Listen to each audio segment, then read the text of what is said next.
channel. I hope you all are doing well. So in today's video we are going to talk about journaling. From Albert Einstein to Charles Darwin to Marie Curie, I have seen a lot of people talking about the benefits of journaling. So I thought, why not? Let's just give it a try. I did journaling for over 30 days, and here are my few suggestions regarding journaling. So let's get started. After journaling for over a month now, I can finally share few tips and tricks कि आपको journaling क्यों करनी चाहिए, journaling होती क्या है, कैसे करनी चाहिए और इससे आपको क्या क्या benefits मिल सकते हैं. It is considered as a tool or an exercise that you do to have mental clarity, to clear out your thought process, to spend time with yourself, to just declutter your mind. Here are a few reasons according to me that why you should practice journaling. The first reason is just to maintain your sanity. Whenever you are stressed and overwhelmed with everything happening in your life, थोड़ा सा तो कोई चीज़ होनी चाहिए ना आपके पास आपको track पे रखने के लिए, आपको calm down करने के लिए. Second point is to slow down a little bit in this fast-paced world. हमारी लाइफ में इतना कुछ चलता रहता है. कभी ये चीज़ हो रही है, कभी वो चीज़ हो रही है, ये करना है, वहाँ जाना है, ये करना है, वो होगा. In all of this, sometimes we find ourselves like confused and don't know what to do. So life को थोड़ा स्लो डाउन करने के लिए आप जर्नल प्रैक्टिस कर सकते हैं. And the next reason is To have a deeper understanding of yourself. What do you like? What triggers you? What excites you?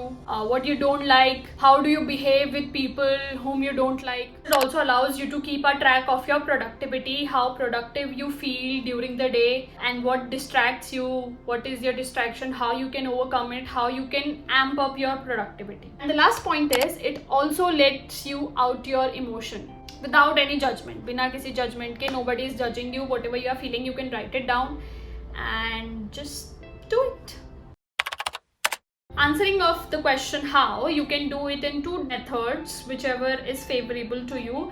The classic one is the pen and paper one, in which you take a pen and you write it down on paper, whatever you are feeling. And the second method is the digital method, in which you use an app and you type on your screen and it is visible. It is in your phone or your laptop, whatever you are carrying. If you are doing it in a notebook, then the notebook should be easy to carry and maintain a specific notebook for writing. Journal के लिए एक अलग maintain करके रखें. And when to do it, that is up to you. If you want to do it daily, if you want to do it alternate days, if you want to do it every week, every month, it just depends upon your preference. I like to do it in morning or at night. It just depends कि कब मुझे ठीक लग रहा है, कब मुझे time मिल रहा है, या तो मैं सुबह कर लेती हूँ या फिर रात को.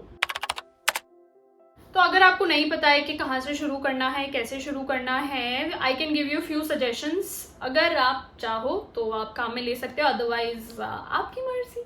आप एक्सप्रेस कर सकते हो your gratitude, things you are grateful for. For example, I am grateful for having such loyal YouTube family. I am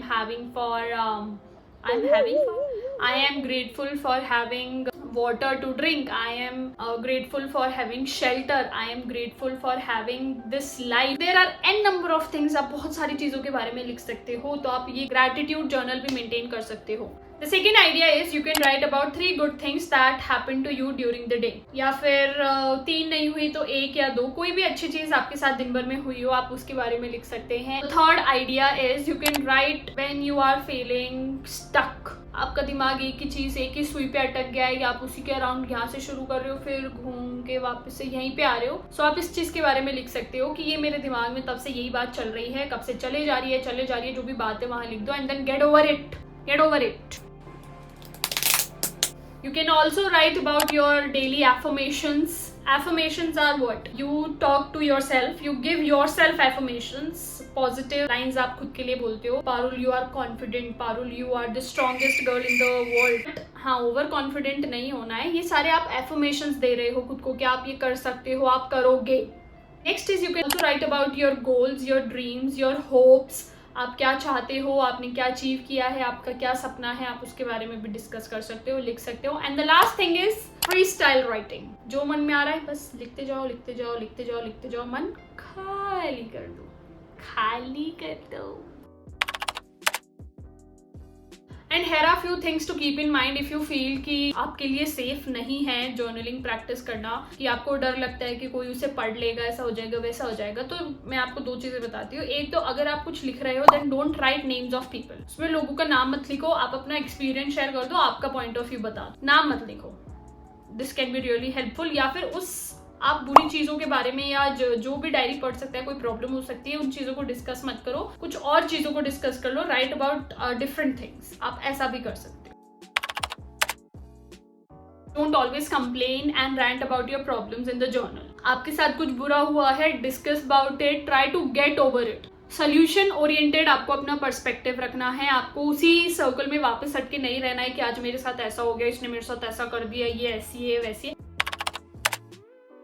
For me, writing down things have been really grateful for the past 1 month, and also it feels so good to go back and read कि आप अच्छा उस time पे आपने ये लिखा है, ऐसे लिखा है, आपके साथ ऐसा हुआ था, वैसा हुआ था, and all of that, कि आप उस चीज़ से निकल के अब कितने अलग इंसान बन चुके हो ऑलरेडी। ये आपको एक तरीके से आप देख सकते हो कि आप क्या क्या कर चुके हो पास्ट में, who you were and who you have become, कितने आगे आ चुके हो आप। एक जो बहुत स्ट्राइकिंग चीज मेरे साथ हुई है वो ये कि 2019 में मैंने किसी मंथ के एक पेज पे लिखा हुआ था, should I start a YouTube channel. Imagine 2019 या 20 की ये बात है, एंड इट इज़ 2023 में जो मैंने वहाँ पे लिखा था, जो बस एक ऐसे ही ख्याल था, वो आज सच बन चुका है। We don't know we can do so many things. हम लाइफ में क्या क्या करते हैं हमें नहीं पता होता। अगर आप लिखोगे तो आपको याद रहेगा कि अच्छा ये चीज़ मेरे दिमाग में इस टाइम आई थी और इसके बाद से मैं इस चीज़ पे मैं काम करने लग गई और फिर ये चीज़ ऐसे ऐसे ऐसे होती चली। एंड इमेजिन एनी वेग idea that you have today can turn into reality tomorrow. कुछ भी कर सकते हो आप, you can do anything and everything. The last thing I would like to tell is don't get too fancy and अगर आप online काफ़ी सारी चीज़ें देख रहे हो कि ऐसे जर्नल करते हैं वैसे करते हैं, तो इन सारी चीज़ों में ना पड़े, स्टार्ट करो। आप अपने हिसाब से खुद अपना रास्ता चुन लोगे कि जैसे जैसे आप करते जाओगे वैसे वैसे आप सीखते भी जाओगे और आप खुद इवॉल्व करोगे कि क्या आपके लिए ठीक है, क्या आपके लिए नहीं। That's it for this video. I hope आप journaling ज़रूर try करेंगे अपनी लाइफ में, and if you do so then please share your journey और share your experience। अच्छा लगा, बुरा लगा, जैसा भी लगा आप कमेंट्स में बता सकते हैं, आप वीडियो शेयर कर सकते हैं, आप मुझसे बात भी कर सकते हैं, and we'll see each other in the next video. Till then, take care, bye.